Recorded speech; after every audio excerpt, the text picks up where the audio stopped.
Raden Mas Said merebut tongkat milik Kiai berjubah putih dengan cara paksa, hingga membuat Kiai itu jatuh ke tanah.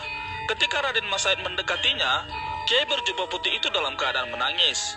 Sebenarnya bukan karena ia sakit ataupun marah, melainkan ia telah mencabut rumput itu tanpa sengaja. Raden Mas Said menjadi haru karena kelembutan hati yang dimiliki oleh si kakek. Ia menjadi tertunduk malu karena ternyata ilmunya tak ada apa-apanya. Pria berjubah putih itu sangat menyesali karena telah menghilangkan nyawa tumbuhan sebelum waktunya. Pria berjubah putih ini adalah Sunan Bonang. Sunan Bonang pun memberikan pemuda itu satu buah pohon aren yang telah berubah menjadi pohon emas.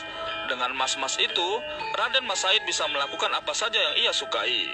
Setelah memberikan pohon itu, Sunan Bonang pun pergi meninggalkan Raden Mas Said di tempat itu. Melihat emas yang bergelantungan teramat banyak, Raden Mas Said memanjat pohon itu dengan harapan ia dapat memberikan lebih banyak kepada orang-orang miskin. Tanpa disangka, biji-biji aren itu berjatuhan hingga membuatnya pingsan. Di dalam mimpinya, ia membagi-bagikan emas itu kepada fakir miskin. Tak lama kemudian, ia pun membuka mata. Saat memeriksa sekitarnya, ternyata butiran-butiran emas itu telah kembali menjadi biji aren. Raden Mas Said pun menjadi terkejut karena yang dilihatnya tadi hanyalah tipu muslihat. Ia pun teringat pesan gurunya bahwa perhiasan dunia hanyalah tipuan belaka. Sementara itu, tongkat dengan kepala emas adalah penunjuk jalan yang sebenarnya.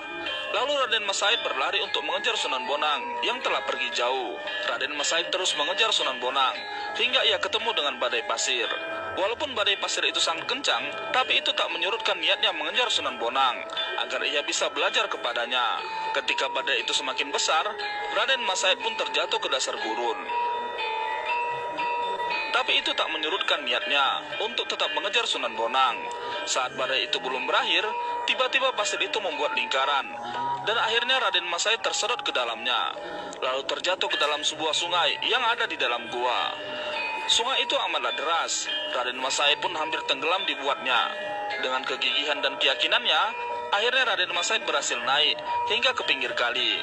Dari kejauhan, Sunan Bonang memperhatikannya, tapi beliau tak menggubrisnya. Beliau tetap berjalan melanjutkan perjalanannya. Raden Mas Said berusaha mengejar. Ia bahkan menghadang Sunan Bonang. Ia akan meneruskan perjalanannya dengan cara bersimpuh di hadapannya, tetapi beliau tetap tak menghiraukannya. Untuk kedua kalinya, Raden Mas Said kembali bersimpuh di hadapan Sunan Bonang. Sampai akhirnya, Sunan Bonang bertanya, apa sebenarnya yang diinginkan oleh Raden Mas Said? Ternyata, Raden Mas Said ingin belajar kepada Sunan Bonang.